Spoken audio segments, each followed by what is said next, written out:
good to see everyone. Things certainly look a little different this year sitting up here than last, which I'm sure we will get into. But where I want to start is just kind of in reflection of the last few years. This is starting my fourth season with the organization, and just some ups, some downs, and whatnot. And now sitting in this seat and having the privilege to be here in this role, really it started with the question. It started with the question of what does it mean to be a Hawk, and what are some elements and things that we can look at in order for us to continuously move forward in a way that's sustainable, in a way where there's an identity that's tied to who we are. And for us, like it was really about taking a few moments and asking more and more questions, and ultimately we landed with a shared vision. And that vision has informed a lot of our decision making. And some of those key elements of answering the question of what it means to be a Hawk has everything to do with alignment and communication with key stakeholders.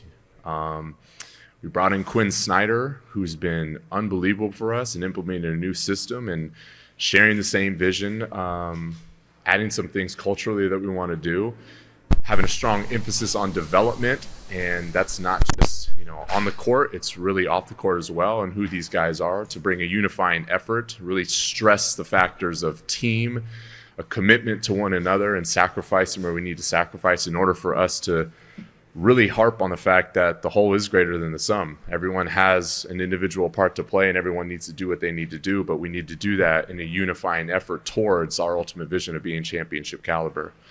And so far, we've done a lot of really good work, leading back to basically last year with the half year that Quinn had, some new staff, some new players, a lot of the same players as well, and really bringing that alignment, not just to the coaches, but to the front office and our performance staff, and how that's shaping up and everything developmental that we need to do there. Guys taking care of their bodies, but then also progressing them towards being the best version of themselves. And that's a common theme and a common phrase that we say a lot. So there's a lot of excitement for this season, for everything that's new, and partnering with people that love their craft at the end of the day is really what we're about. So with that, I'll take any questions.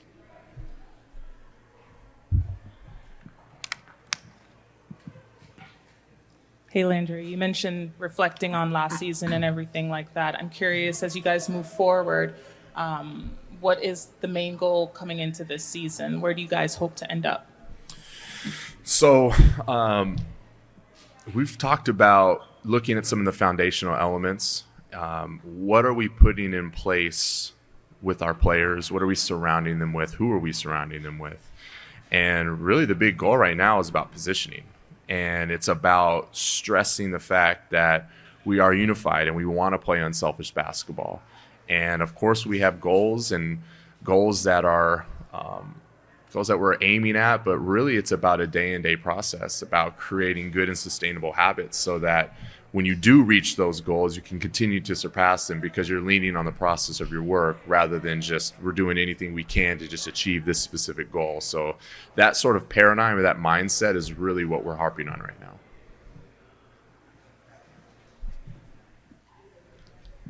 Landry, should the fan base expect more than just a playoff berth at this point? I think the fan base should expect sort of what I just said, a group that's going to go out there and absolutely give everything they have for one another. The way in which that we are implementing from our system standpoint is really about sharing the basketball, moving the basketball, and doing it in a way that is still authentic to the individuals that are on the court. So that's what the fans should expect. As far as you, how have you grown in this role over the last year, taking on this role, and what have you felt you've been able to do in the off season to help you in this current GM role? It's been quite a journey. It's been fast. I don't pretend that it hasn't been, but for me, there's a few guiding principles in my life, and one of them is that everybody's my teacher. Whether you're younger, older, no matter what background you may have, I always look to learn and do that with individuals that are also learners. And partnering with Quinn, partnering with Kyle, like they're that. And just as much as I learn from anybody, I learn from them. And there's a certain selflessness that needs to be had when you do that. when you're trying to have that alignment that we're all going for. But for me, it's been great. It's been a fun process. Really excited about how it's going to continue to evolve, no doubt. You mentioned a moment ago in your opening statement about this being a year, we'll have a whole year now, full season with Coach Snyder. What are some of your expectations after this offseason and such from Coach Snyder, being as though he'll be able to implement his system? And what are some of your expectations from the players being able to actually, perform from his system? Yeah, I mean, and again, not to be repetitive here, it is about establishing good working habits that all promote selflessness and promote daily development. Guys continuously learning about themselves and then leveraging that to become the best version of themselves through action and through putting them in different situations and different spots that we've already started to have those guys look at. So, they've been in working and doing things on their own. Had a lot of guys in this off season, which is a huge benefit, and really gives a lot of credit to the guys for coming in and wanting to work so hard early on. Hey, Landry. What do you expect to see from guys like Patty Mills and Wesley Matthews? A number of things. There's some of the vets on the team. And frankly, they're still great players too. I think a lot of people look at them and automatically think, oh, you're kind of in this leadership veteran role. And no doubt they're going to do a lot of that. But for them, those guys can still play. They space the floor. And in this system, shooting comes at a premium, as it typically does in all the NBA. But for what we are trying to do with Trey operating as sort of a QB and Dejounte operating as a QB, like spacing the floor is going to be crucial. So for those guys, it's absolutely about how they can space the floor, who they are on the court, but then also off the court too, just sharing a wealth of knowledge. We have a saying in our front office called reinvest your gold, and those guys have a lot of gold over the years. So for them, about giving that to younger guys and not withholding only elevates the group, and that is part of our development.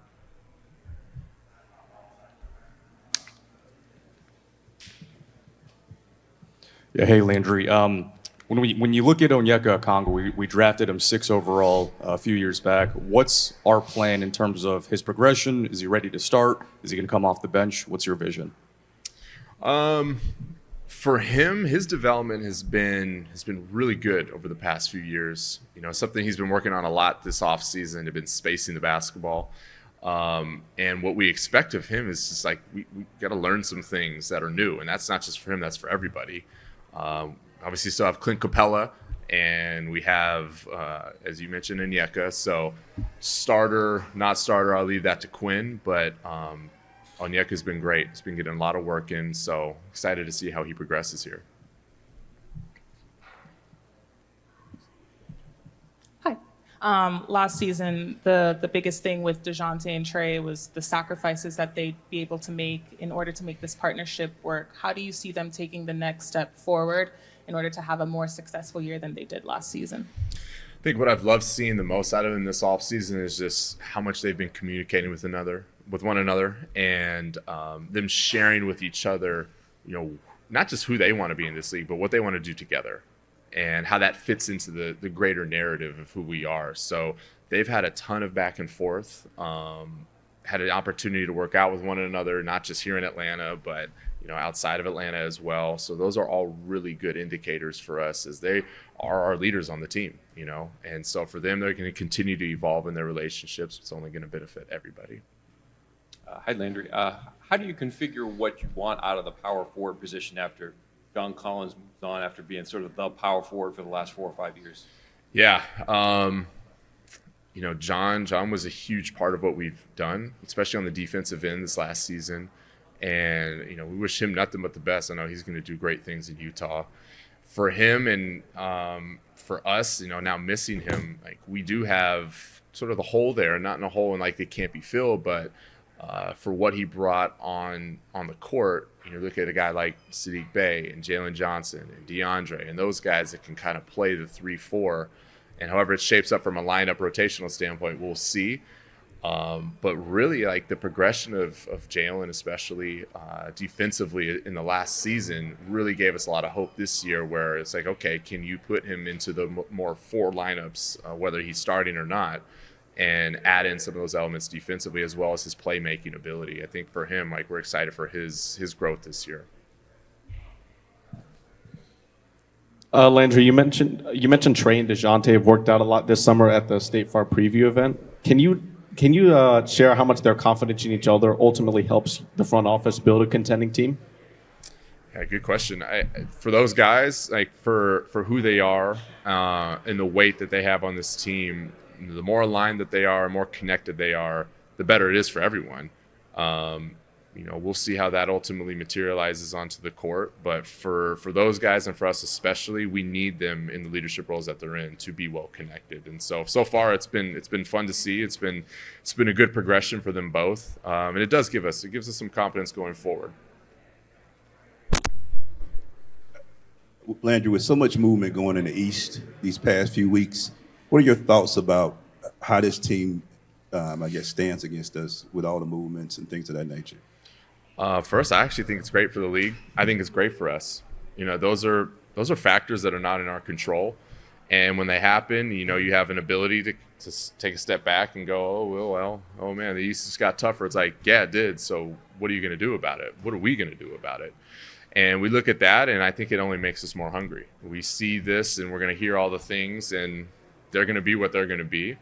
And the communication and the messaging for our guys is you can control what you can control. So that should light a further fire into our everyday work habits because we've got work to do. Hi, Landry. In regards to developing those leadership roles in this team, a big part about John Collins' presence was his voice. Who do you look to kind of fill that void, or is it everybody? It's a collective right now. John did have a tremendous voice, and he did speak a lot. But I wouldn't discount any of our own guys. You're starting to see more and more out of Trey in this system and his ability to really grasp it and share that with guys and really lead from like a QB standpoint of what he's doing on the court. Dejounte, another guy that does a lot of work behind the scenes, seeing things that we don't know about, and frankly, it's good that we don't know. Like, that's the ownership and accountability that we've always wanted with players and what you always see in really good teams. So for him to do that, as well as Trey to continue to take his progression and moving forward, as Lauren spoke about earlier with Patty and with Wes, like those guys are all going to have a collective effort here.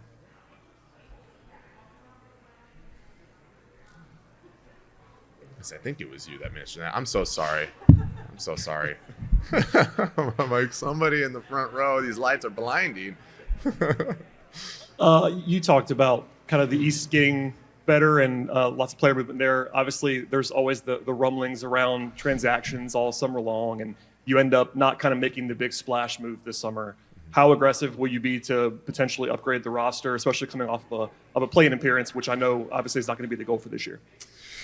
Yeah, I think from a philosophical standpoint, it's something that we're always going to look at. It's my job, it's my group's job to be scouring the land and figuring out how can we continue to improve this roster. But sort of the theme and the common theme right now, especially right with what we're doing, is just seeing how this whole system takes shape and the guys that we do have. And then if we need to make adjustments, we'll make adjustments. But it's something that's always in the back of our mind, something that we're always looking at. And if there's opportunity, we'll try our best to do it.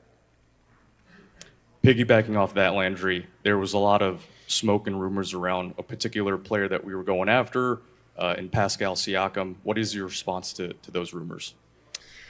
Sort of similar to the last question, we're always going to be looking at opportunities to improve this roster. And whenever there's guys that have their names in the mix, sometimes it just is what it is, and you don't really have to address anything because that's the nature of the NBA. But then there's other times where if there's things that come up, we do a good job of communicating with the players and their agents, saying, hey, this has come up right now. Could be something, could be nothing, but more than anything, we don't want you to be blindsided if something were to happen, because in this day and age, how fast you guys learn of certain things is quicker than what we do at times. So that's the approach that we take in those certain scenarios.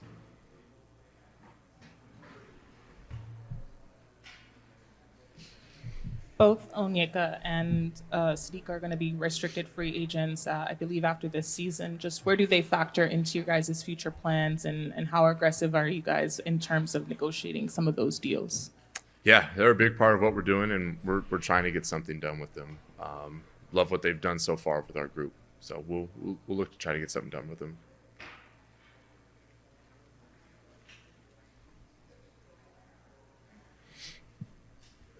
In your opening statement, you mentioned, Quinn putting in some things that changed the culture. Can you give an example of that? And then just sort of maybe in a larger sense, what's different for him coming in with a clean slate where he kind of gets to control more variables and start things the way he wants at the beginning of the season? Sorry, can you say that last part? Because What's different when he gets to start fresh at the beginning of a season? So I'll answer your first part there.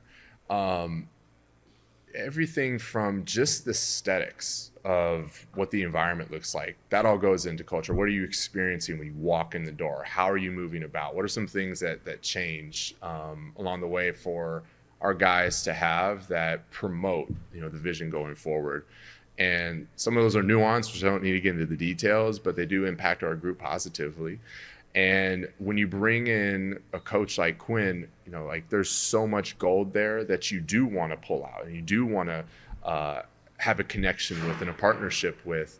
So us communicating with them are like, well, how is it that you want certain players to go here or go there? Or what is our messaging going to be? And just watching him communicate with everyone on the team is truly special. It's not just the X's and O's on the court that we all know and love. His ability to connect with all of our players in a way that meets them where they're at and speaks their own specific language is crucial, because he's got to be able to bring that guy and connect those two and gives them some support and challenge when needed. And he's up for the task, and he does that quite naturally, frankly. And then I think just the start of this season with him and having a support staff around him that he knows and he's comfortable and trusts is only going to help, because he's going to have to take that information that I just mentioned before and allow his coaches to do some of the similar things as they're continuing to evolve their relationships with guys. So it's all connected at the end of the day.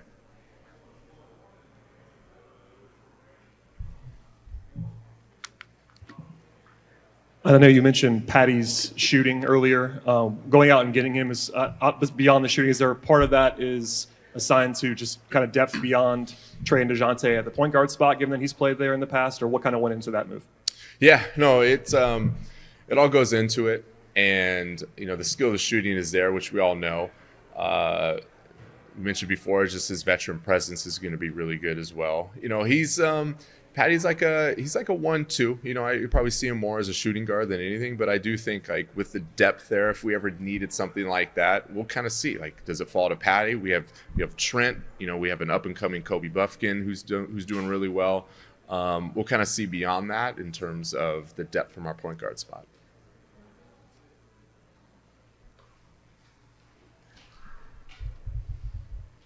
Hey Landry, what's your vision for the rookies and their development this season? Yeah, it's a good question.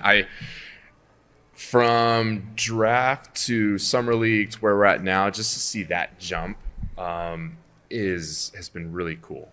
And those guys are working as hard as anybody, from Mo to Seth to Kobe. Really, really operate well as a group, and they're super hungry to get better. I would imagine we're gonna have to see. We have a lot of guys back that were playing rotational minutes last year. We only lost John from a minute standpoint, so we are always going to leverage College Spark in our G League. That is just a part of what we do when we talk about development. That's not just some alien thing way over there. This is an integrated process where we're in great communication with Coach Schmidt, who's our new G League head coach, and and his staff, and he's been around all summer with our guys, so he's learning the system, he's learning the cues, and he's going to be able to implement that for any guys that are going to be there this year. So excited for that process and how it's going to ultimately evolve.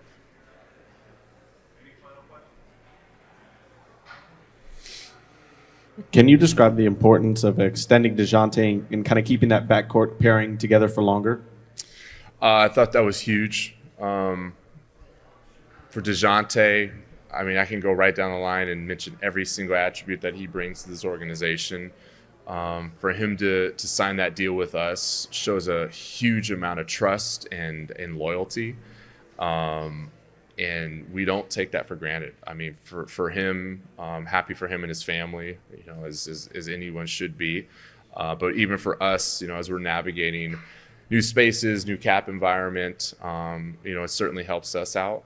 But ultimately, we wanted him here, and we loved everything that we saw from him from a progression standpoint, and going out to get him from San Antonio when we did.